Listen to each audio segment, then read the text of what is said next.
Hello, my name is Bob Morrison. I work for the English for Academic Study unit in the School of Modern Languages and Cultures, and I'm going to talk about a course that I developed for applied linguistics and English language and linguistics with the School of Critical Studies. Let me just give you a quick overview of what I'll be talking about. I'll start by talking about some of the principles underlying this course, then a little bit about the needs analysis of the international students that this course was designed for. Then I'll move on to the course itself, talk about how the skills were sequenced, the course structure, and how learning was scaffolded. And then we'll have a little bit of a live Q&A at the end. So let's start by thinking about the principles underlying this. The principles come from adult education and language learning education.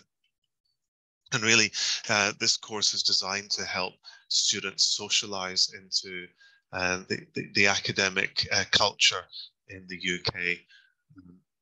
There really, with some of these students, they're lacking confidence. And so there was quite a lot built in of out-of-class learning, which was structured for students so that they could discuss and collaborate outside of class before they come to talk about things inside the classroom. And I'll talk a little bit about that more with the structure. There's also the idea that in class, there was a chance for collaborative dialogue, which really allowed people to bring in different perspectives, but also to talk about what they didn't understand as well as what they did understand.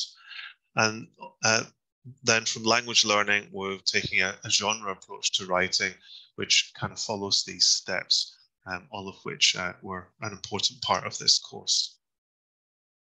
So let me just go quickly through the needs analysis. These were identified by talking to the lecturers who work on this course or the program, Applied Linguistics and English Language and Linguistics, also by talking to the students and by looking at examples of successful student work from previous years.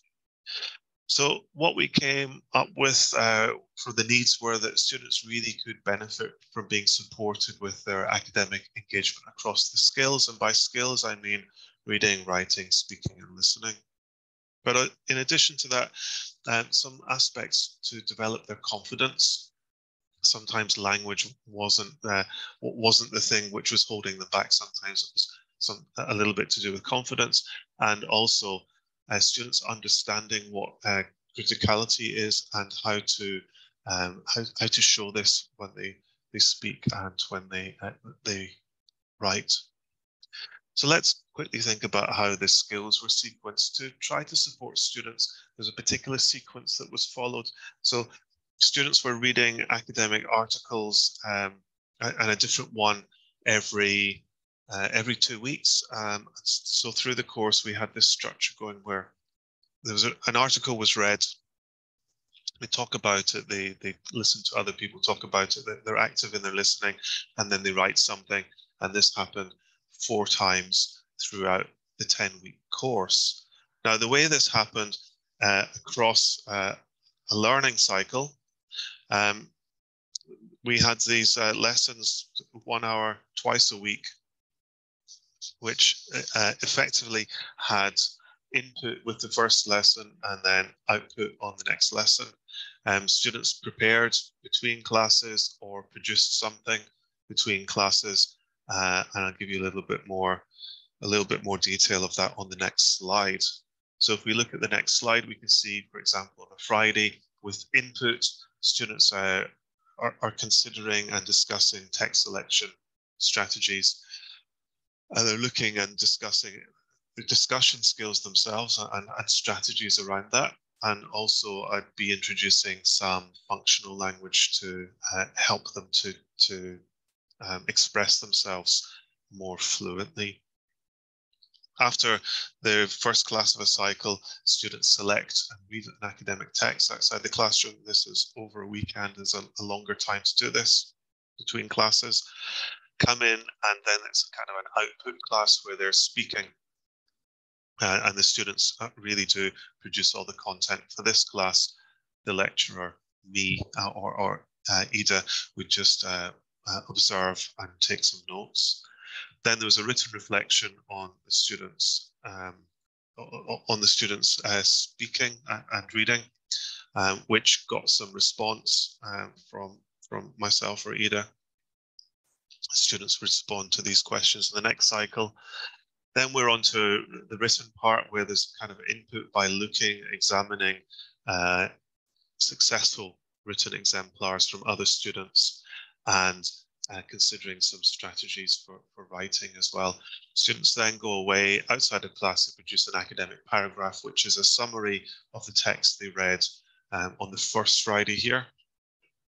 Bring this summary into class, and there's some peer review, some collaboration, some help, suggestions, possible adjustments, and some checking.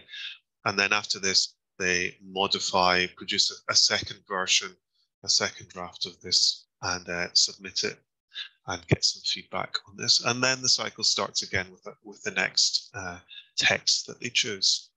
Now, there is scaffolding going on at this time, and the scaffolding really comes in the form of the students working together. Now, students are being asked to work together, and in the class, they also choose articles from their reading lists from their linguistics programs. The first time they do this, so cycle 1, they choose one article to read, for the whole class to read, and they do this in groups. So they are going to read outside the classroom in groups and talk about what they read, and then come back to the class and having had some prompts in the materials to help them consider what's in the text, but also how they feel about the text, their experience and their knowledge that they bring to the text, and if what they read reinforces that or brings some questions to the table here. So they come back in having read the text with a partner or two, and having discussed this outside of class. They come back to class, and the groups are mixed, so they talk with other people about the same text, and moving away from being a reading comprehension and really trying to get people to talk about what they understood from the text, and even what they didn't understand from the text, to see if other people can help them understand that a little bit better. Now, that's the first cycle for reading and discussion. The next time they do it, they actually don't choose one text for the whole class. They start to select texts. These texts will be selected around a particular topic. So the students agree on a topic and go off and select texts to read from the reading lists. And maybe in groups of 3, they choose an article. They read it before class and talk about it before class, and then they come in and they're moved into a different group and discuss the text with other people. The third time it happens, they do it in pairs and then come back and again move around into groups. So you can see that each time they're reading and talking about it, they're doing something similar, but they're doing it with a new text, and they're doing it in a way which is a little bit more complex, because they start by talking about the same article and then talk about different articles and share their understanding of these. So step by step, it's developing. And something else happens like this with the writing. So as I've really been talking about reading to speaking, the end of each cycle is always a piece of writing. And again, there's 4 parts to this. Each cycle becomes a little bit more complex. The first cycle starts being quite a technical aspect of using citations and referencing. The next cycle looks a little bit more at cohesion, but it also comes back and still thinks about citation and referencing. The third one is commentary on how to comment on research design and how to think about possible commenting on other people's research design. But again, still considering how the commentary on cohesion and how to cite and referencing. And then we get down to the final one, a little bit more complex, which is really thinking about people's results and commenting on the results and the discussion around the results. Just to give you a few ideas of the kind of text that are coming up in the materials that were produced. This is something from the later, I think, from the 3rd or 4th cycle, and you can see that there's still questions about how texts are cited, how many texts are cited, which information is from the text that were read and which is from the writer, and how does the writer show this?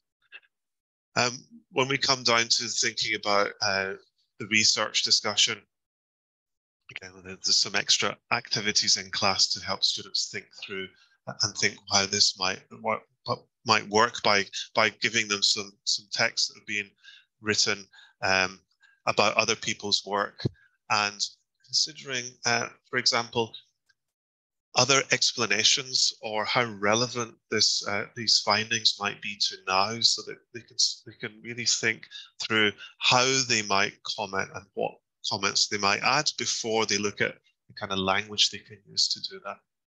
So that's it. Sorry, it's been a bit of a whistle-stop tour. These are the references that I've used if you want to look at these in any more detail in the future. Thank you for listening, and if you have any questions, I'll be happy to take those now. Thank you.